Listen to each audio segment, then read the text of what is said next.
Vamos a estar conversando con Hugo Barreto, algunos datos de su persona, profesor titular de grado 5 de Derecho del Trabajo y la Seguridad Social de la Universidad de la República, fue consultor externo de la OIT, la Organización Mundial del Trabajo, Internacional del Trabajo, es profesor asociado al Centro Europeo y Latinoamericano para el Diálogo Social, fue asesor del Ministerio de Trabajo y Seguridad Social en el periodo 2015-2020 y asesor parlamentario en periodos de los legisladores Héctor Lescano y Juan José Bentancor, actualmente subsecretario del Ministerio de Trabajo y Seguridad Social, y también fue colaborador de La Diaria, así que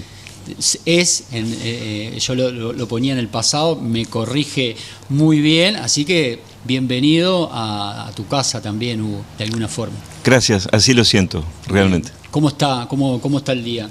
El día está... ¿Cómo lo sentiste? Pálido, diríamos, está, sí, con nubosidad. No sé la terminología de los expertos en clima, pero sí, está húmedo. ¿Y cómo está el día en las cuestiones laborales? ¿Cómo está el día después, por ejemplo? Un tema que tratábamos ayer desde diferentes ángulos, desde el político con Óscar Andrade y más desde el análisis con Eduardo de León, otro colaborador de La Diaria. ¿Cómo está el día después de una reunión que parecía que iba a ser... una reunión que destrabara un conflicto que lleva más de 50 días, el conflicto de la pesca, donde una de las partes no concurrió? Hablamos de la patronal, tenía que concurrir a esa reunión que estaba prevista, luego que el Ministerio hubiera hecho una propuesta a ambas partes se habían comprometido a contestar el lunes, presencialmente, y eso no sucedió. ¿Qué supone eso, Hugo? ¿Supone un retroceso? ¿Qué lectura hicieron en el día de ayer de eso que sucedió? Sí, es así como tú dices, la cronología, diríamos. Yo no lo calificaría de retroceso. Es un conflicto complejo. Hay que ver que tiene como antecedente un conflicto, diríamos, sucedido el año anterior, en que la paralización se extendió hasta por 7 meses. Efectivamente, el día viernes, el día feriado, el día viernes hubo una propuesta del gobierno, diríamos, más que del Ministerio de Trabajo. Naturalmente que del Ministerio de Trabajo integró la representación gubernamental, pero integró también esa reunión del viernes al Ministerio de Ganadería, Agricultura y Pesca y al Ministerio de Industria.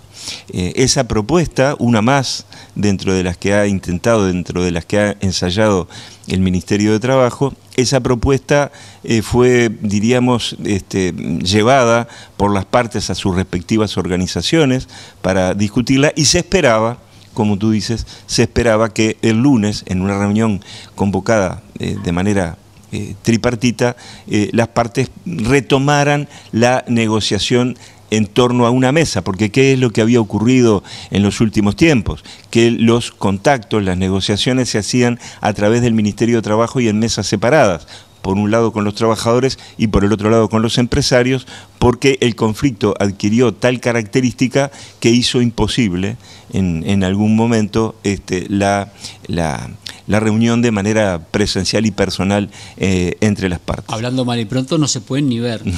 Bueno, por algunas declaraciones, ¿no? Si uno ha seguido un poco la noticia, algunas declaraciones de ambas partes, ¿no? Sí, es la característica de los conflictos cuando se prolongan en el tiempo y cuando tienen antecedentes como los que acabo de mencionar. Por lo tanto, el lunes, ayer, lo que ocurrió fue que comparecieron los trabajadores, estuvimos reunidos con ellos por más de 1 hora, con el sindicato, diríamos con los sindicatos, porque no solamente estaba el Sindicato de Trabajadores de la Pesca, el SUTMA, sino que estaba también una representación de los trabajadores maquinistas navales y de los patrones de pesca, que se les denomina patrones, pero como todos sabemos no son empleadores, no son patrones en lo que es el significado corriente del término, sino que son los que se encargan de la tripulación del buque. Por lo tanto, pudimos avanzar en algo en el intercambio con los trabajadores y sus representaciones en torno a esa propuesta del día viernes, y como bien dice la diaria hoy, los empleadores nos deben al Ministerio de Trabajo una respuesta sobre sobre lo conversado el viernes anterior. Nos consta que los empleadores tuvieron una reunión, al parecer positiva, de acuerdo a lo que se nos transmite, en el ámbito del Ministerio de Industrias. Pero ¿ustedes estaban al tanto o se enteraron también en el transcurso del día? O sea, eso era algo que la ministra Cardona, por ejemplo, se lo anunció, le avisó al ministro Castillo que iba a suceder. ¿Cómo fue un poco? ¿Y qué se puede saber? Si desde el Ministerio del Trabajo tienen algún dato de qué se conversó en esa reunión. ¿Cuál fue la contrapropuesta que hicieron las patronales? Entiendo que no ha habido todavía una contrapropuesta de las empresas, de las organizaciones de empleadores, pero sí que hay un compromiso en tal sentido. Y las versiones que nosotros tenemos es que fue una reunión, diríamos, como les decía hace un momento, positiva, pero parte del éxito que pueden llegar a tener estas gestiones radica, como ustedes comprenderán, en la reserva que debemos tener sobre los avances que pueden registrarse.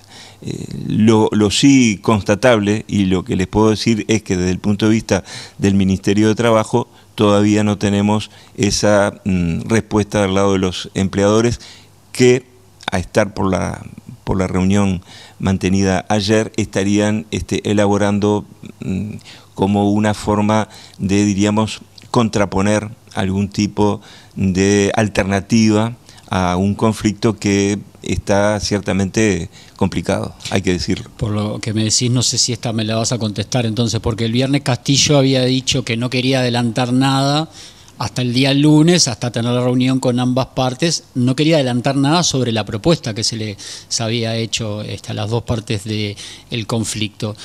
¿Podemos conocer algún detalle más a raíz de, por lo menos, el planteo que se le hizo a los trabajadores, a raíz de que fueron los únicos que participaron en la reunión de ayer? ¿O el Ministerio prefiere todavía mantenerlo en reserva?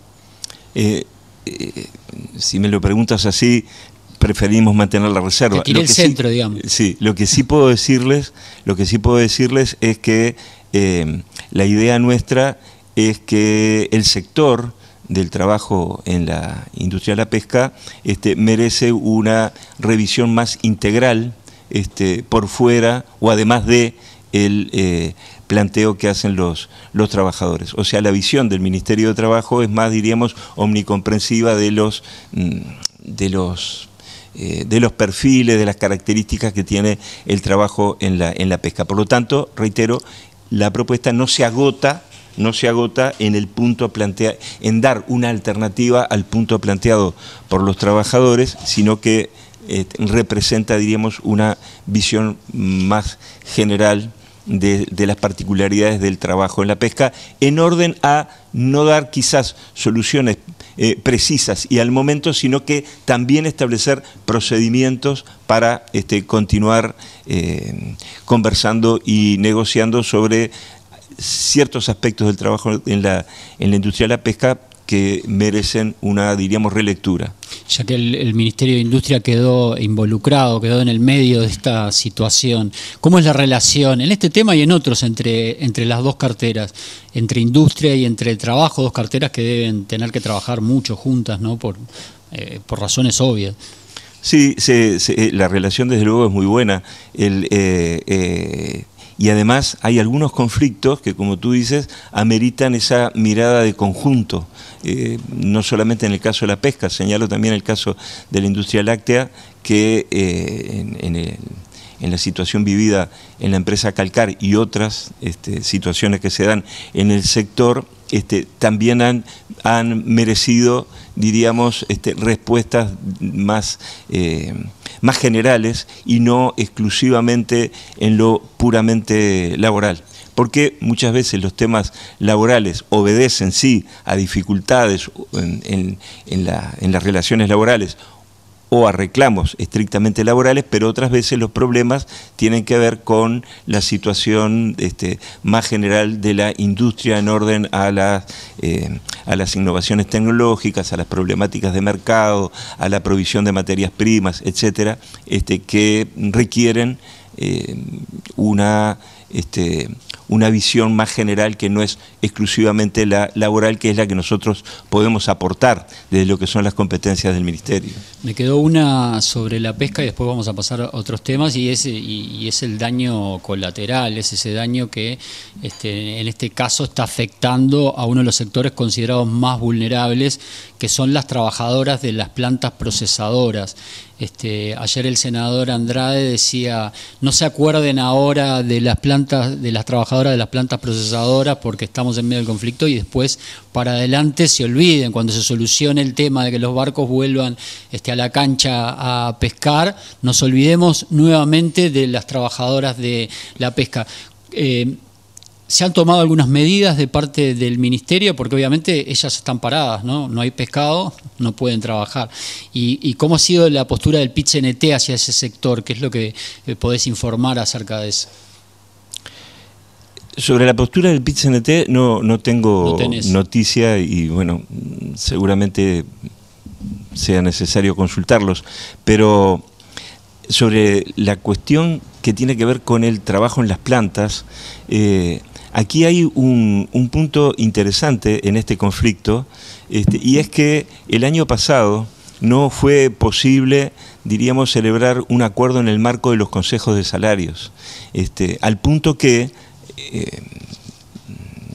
en relación al conflicto, la norma vigente en las relaciones laborales actualmente no tiene que ver con una resolución del Consejo de Salarios, sino que al no existir una negociación tripartita durante el año pasado, lo que ocurrió fue la celebración de múltiples convenios colectivos a nivel de empresa. ¿Por qué traigo a colación este tema? Porque la fijación de salarios y condiciones de trabajo a nivel general de la industria se adopta en nuestro sistema a partir de la actividad, la convocatoria y la concurrencia a los consejos de salarios.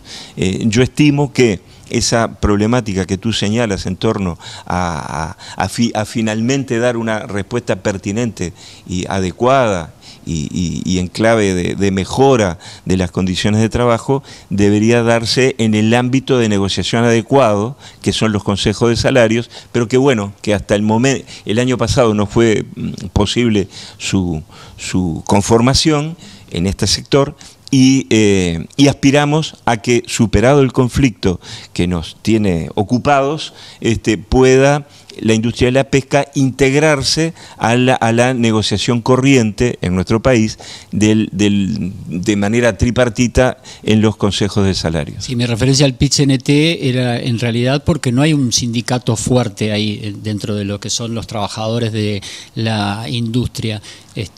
Por eso un poco quizás esas negociaciones que se dieron en los anteriores consejos de salario no llegaron a buen puerto, porque no había una buena representación de parte del ámbito laboral. Eso preocupa, me imagino, en el Ministerio.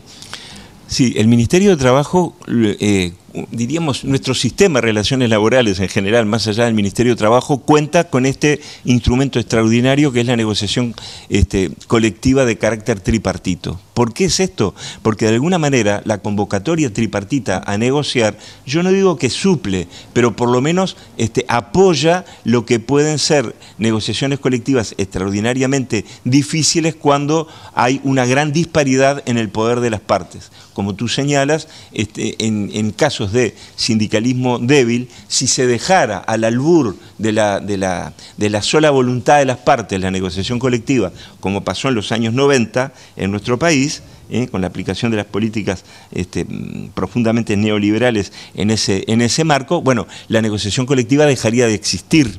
Cuando no existe un sujeto sindical suficientemente fuerte y poderoso como para convocar autónomamente esa negociación. Entonces, en casos de sindicalismo que no está en condiciones de convocar por sí a una negociación colectiva, a un convenio colectivo, aparece o entra en subsidio, diríamos, la posibilidad de que esa negociación se desate en Consejo de Salarios. Por eso la respuesta a la pregunta, desde mi punto de vista, a la pregunta que me realizas, desde mi punto de vista, es que es necesario superar este conflicto para recomponer una negociación tripartita en el campo de los consejos de salarios para dar mejor cuenta de las inequidades que puedan existir en torno a las condiciones de trabajo en el sector. Bien, pasemos a otras situaciones, a otros conflictos, pero vamos a seguir en parte de lo que es la esencia del Uruguay, que es la producción de materias primas. Hay un conflicto en el sector lácteo también. Hacías una referencia hace unos minutos en ese trabajo en conjunto con el Ministerio de Industria. De hecho, ayer tuvieron una reunión, ¿no? Con APROLE, pero bueno, está el tema de Claldi también. ¿Cómo es el marco más general que está complicando al sector? Y bueno, después quizás podemos profundizar en lo que se habló ayer en cuanto a CONAPROLE, ¿no? Sí, diríamos que los problemas derivados de o existentes en la industria láctea tienen larga data. Existe una gran disparidad, diríamos así, en el mercado en torno a una empresa muy poderosa como es CONAPROLE, y luego algunas empresas de menor tamaño, muchas de las cuales han atravesado y atraviesan, yo diría, dificultades muy importantes, en orden, por ejemplo, a la provisión de materia prima, y en el pasado también en orden a cierto rezago tecnológico que se ha ido corrigiendo a partir del Fondo de Reconversión de la Industria Láctea. En el día de ayer, justamente, se produjo una reunión en el Ministerio de Trabajo con participación, como tú dices, del Ministerio de Industrias también, por este conflicto más puntual en la empresa CONAPROLE, a raíz de la decisión adoptada por la cooperativa de cerrar la planta existente en Rivera. El sindicato no comparte esa medida. El sindicato valora que se trata de una producción industrial en el norte del Río Negro, como se dice, donde las fuentes de trabajo y de empleo son escasas, por lo menos en materia industrial, y en el día de ayer entiendo que de alguna forma se ha reconducido este conflicto de una manera de generar un diálogo de índole tripartito, un diálogo porque hasta hace días atrás tampoco había sido posible reunir a las partes en torno a una mesa. Esto era como una especie de actitud que se ha ido replicando en algunos conflictos. O sea, los conflictos llegan a un punto en el cual las partes consideran que no vale la pena, que no están dadas las condiciones, etcétera, para reunirse de manera tripartita. Y por lo tanto el Ministerio lo que tiene que hacer es articular con unos y con otros y surcir de alguna manera ese tejido dañado de la negociación. Algo parecido había ocurrido en los últimos días en CONAPROLE, pero reitero, ayer se recondujo hacia una negociación en mejores términos. No puedo adelantar, obviamente, también me adelanto a no, yo te iba a hacer la pregunta si la luz al final del túnel tiene que ver con que la planta se reabra o de alguna manera que esas fuentes de trabajo se recoloquen en otro lado. No sé si se puede adelantar algo de eso. Sí, la propuesta inicial de la empresa no significaba necesariamente pérdida de puestos de trabajo. Sino que había también alguna propuesta en orden a reubicación de los trabajadores que laboran en esa planta. Por eso que el conflicto, desde mi punto de vista, no se ubica tanto en torno a la circunstancia de la pérdida de puestos de trabajo, sino más bien en una concepción un poco más general, diríamos, de la función, yo lo interpreto así, de la función de la empresa en vinculación con el empleo y en vinculación, diríamoslo, con el territorio. Claro, con una zona del país que bueno, después, si nos da el tiempo, vamos a profundizar en algunas estadísticas de desempleo que habla de una disparidad grande dentro del Uruguay, ¿no? Con zonas muy complicadas en relación con otras, con asimetrías, pero no me quiero ir de las materias primas porque hay otro conflicto que es bastante típico en esta época, que tiene que ver con la carne y con la industria frigorífica, pero que bueno, que la semana pasada detonó con ese anuncio del ministro de Ganadería, Agricultura y Pesca, Alfredo Frati, de en principio suspender la exportación de ganado en pie terminado. Esto es el ganado en pie listo para procesar, listo para faenar. Después eso cambió un poco, pero bueno, ¿cuál fue la primera lectura que ustedes hicieron de ese anuncio del ministro, donde no hubo muchos actores que lo respaldaran 100%, ¿no? La intención que manifestó Frati era proteger a un sector laboral bastante castigado y sobre todo, como decíamos antes, en esta época del año donde los frigoríficos toman la decisión de no faenar porque hay poco ganado terminado y al haber poca oferta, el precio sube, ¿no? Es una situación bastante típica. Bueno, la intención del ministro, de alguna manera, había sido que ese ganado listo para faenar, que se iba por el puerto de Montevideo y no dejaba un valor agregado para el trabajador, bueno, retornara y fuera procesado en alguna de las plantas. ¿Cuál fue la primera lectura que hicieron ustedes del ministerio de esa situación? El fundamento de la medida es tal cual tú lo refieres. La lectura que nosotros hacemos, o en lo personal puedo hacer, es que se trata, diríamos, de una medida que no va encaminada, que no pretende dar una solución de fondo al problema, porque allí, dentro del cuestionamiento, dentro del debate que generó la medida anunciada por el ministro Frati, fue que, bueno, que no era una solución al caso, en fin.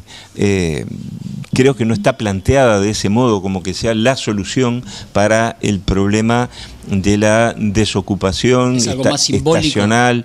No digo ni siquiera que sea simbólico, no digo tampoco eso. Digo que es una medida encaminada a dar algún tipo de solución, diríamos, de respuesta coyuntural a un problema, pero que no pretende serlo tampoco, incluso el ministro la calificó bien como una medida transitoria, fue muy enfático en decir que era transitoria. Yo lo puedo apreciar como un aporte, diríamos, a la solución de un problema coyuntural que no va ni pretende ir al fondo del asunto. Hay una situación conflictiva en alguna de las plantas, hay un contingente, un colectivo importante de trabajadores en el seguro por desempleo, unos 1.600 trabajadores, o sea, hay una problemática relevante en el sector. No es la típica situación que se da cada invierno. Vos decís que hay más, incluso más trabajadores en el seguro de paro que habitualmente. Es la que nos toca, en este momento, y es la que genera conflictividad. Entonces, con esa luz roja es la que nosotros nos guiamos para prestar atención y poner todas las baterías para dar una solución a ese conflicto, a ese problema. Bien, yo lo citaba recién, se publicaron cifras del desempleo, cifras que proporcionó el Instituto Nacional de Estadística, del desempleo en todo el país, un promedio de un 7,9%, pero bueno, como decíamos antes, con profundas asimetrías entre los diferentes departamentos. Uno se puede ir al más bajo, que es Cerro Largo, con 4,8%, y de ahí el vecino 33 el vecino 33 tiene un 16,5%, ¿no? Y hay varios departamentos además que superan los 2 dígitos de desempleo. No vamos a detallar ahora la lista para no marearnos con cifras, pero ¿cómo se enfrentan realidades tan diversas? Desde el punto de vista del Ministerio de Trabajo, yo vincularía este tema a una cuestión que estuvo debatida en el Consejo Superior Tripartito y que luego tuvo también alguna repercusión en la opinión pública a través de una entrevista a un asesor de las empresas, y es que las políticas laborales, en lo que tiene que ver con las relaciones laborales y con la negociación colectiva, tienen que dar cuenta de alguna forma de esa realidad en parte que tú estás mencionando. En los lineamientos de la negociación colectiva tripartita para los consejos de salarios, se colocó allí un componente que tiene que ver con tener en cuenta la heterogeneidad de las empresas, tener en cuenta el mecanismo de los descuelgues, en fin. Esa discusión ante la cual los empleadores dijeron en primera instancia que les resultaba insuficiente, que no estaba desarrollado, etcétera, se ubica, desde mi punto de vista, en lo que puede llegar a ser la negociación colectiva en la rama de actividad. Y una vez que la negociación colectiva desembarque en la rama de actividad, o sea, se aplique cabalmente los consejos de salarios, están comenzando a ser convocados en esta semana, es en esa negociación ramal, diríamos, donde deberían tenerse en cuenta las heterogeneidades de las empresas, uno de cuyos componentes es el nivel de desempleo, el nivel de desocupación que puede ocurrir en algunas regiones de nuestro país. O sea, mirado desde el punto de vista del Ministerio de Trabajo, es un componente a tener en cuenta en la negociación colectiva de los sectores de actividad que estén radicados en el departamento.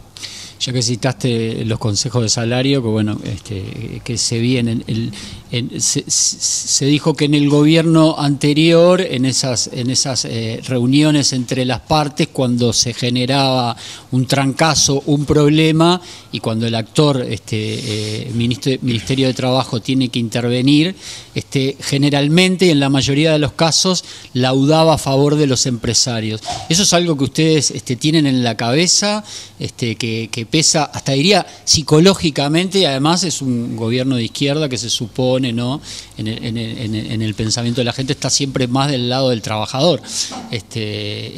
¿Cómo lo toman eso, ese antecedente, a la hora de encarar los consejos, ¿no?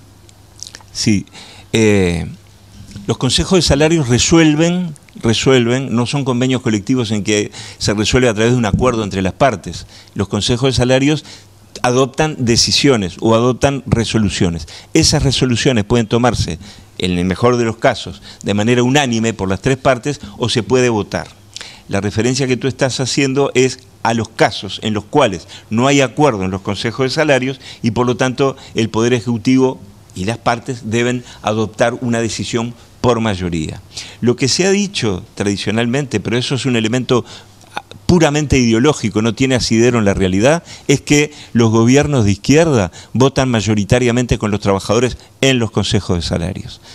Los datos históricos demuestran que los consejos de salarios en época de gobiernos frente amplistas adoptaban las decisiones en porcentajes mayores, largamente mayores al 80-85% de manera unánime. Por lo tanto, no había necesidad de optar por una u otra solución de las planteadas en la negociación. La mayor parte entonces se adoptaban por unanimidad, y en aquellos casos donde había que votar se demuestra empíricamente la existencia de una equidistancia, de una paridad entre casos en que se votó con los empleadores y casos que se votó con los trabajadores, pero siempre a partir de una búsqueda afanosa de los consensos y de las unanimidades para adoptar una decisión. En el gobierno anterior, en la administración anterior, allí sí se da una diferencia, puede constatarse una diferencia en relación a en los casos en que hubo que adoptar decisiones por mayoría, se inclinó un poco más la balanza hacia las decisiones adoptadas con los empleadores en lugar de adoptadas con los trabajadores. Eso es efectivamente así. Ahora, ¿qué se pretende por un lado, el mecanismo de los consejos de salarios pretende, diríamos, alcanzar consensos y acuerdos tripartitos. Y por el otro lado, y allá voy entonces a un sesgo que tenía tu pregunta en torno a qué pasa con los consejos de salarios en un gobierno de izquierda, lo que se persigue es la fijación de salarios mínimos que sean suficientes para el trabajador y su familia. Eso está en el origen mismo del instrumento de los consejos de salarios desde 1943 y son también las políticas a las que está obligado el Estado en materia de salarios mínimos en relación a compromisos internacionales con la OIT. Pero además del componente de la fijación y la elevación de los salarios mínimos, esto tiene que ver con en estos lineamientos con la llamada primer franja, ¿verdad? La primer franja de salarios por debajo de 38.950. Allí se pone el foco para los aumentos, diríamos, superiores en ese diseño que se hace. Pero se trata no únicamente de acudir a la competencia tradicional de los consejos de salarios de fijar mínimos suficientes por categoría, sino también salvaguardar el empleo y el empleo de calidad. Y por eso lo vinculo con la respuesta anterior en orden a señalar que en aquellos departamentos donde se produce un desempleo rampante habrá que tener una especial atención de cuáles son las condiciones de negociación de las empresas que estén radicadas en ese lugar. O sea que, en definitiva, ese parangón, diríamos, de representar y respetar las heterogeneidades de las empresas, desde mi ángulo, se debe ubicar en una directiva para la negociación colectiva a nivel de rama, que pueda estar, de empresas que puedan estar radicadas en esas regiones de desempleo rampante.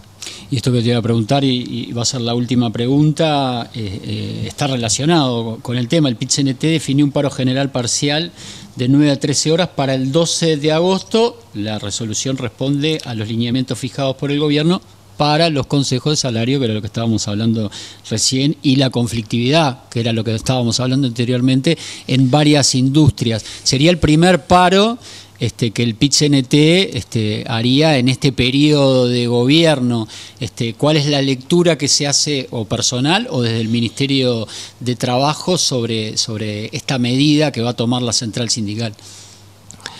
El movimiento sindical durante la reunión del Consejo Superior Tripartito y luego en algunas expresiones de sus voceros a los medios, valoraron los lineamientos desde el punto de vista de que los consideraban una mejor base para la negociación colectiva que los lineamientos de las últimas dos rondas que estuvieron a cargo del gobierno anterior. Yo rescato un poco entonces ese punto de vista de valorar que es un buen punto de partida. Claro, lo consideran insuficiente, sobre todo en la llamada tercer franja, que es la de aquellos salarios superiores a 165.000 pesos, en tanto en ese caso los lineamientos no aseguran un crecimiento del salario por encima del IPC, e incluso el movimiento sindical ha dicho que ni siquiera los lineamientos, ellos dicen eso, ni siquiera los lineamientos aseguran en esa tercer franja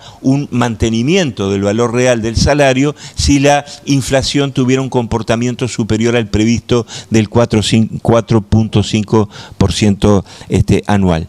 Estimo, no conozco todavía suficientemente los postulados. Que no están definidos totalmente. Según informó el PIT-CNT, todavía hay que trabajar en esos postulados. Perfecto. Y en la proclama, e incluso en quién va a ser el orador en el día del acto. Están trabajando un poco en ese sentido, ¿no? Claro, yo lo que recabo entonces son los antecedentes de este paro, y que tienen que ver seguramente con reclamos vinculados a los lineamientos que el Poder Ejecutivo ha dado en los consejos de salarios.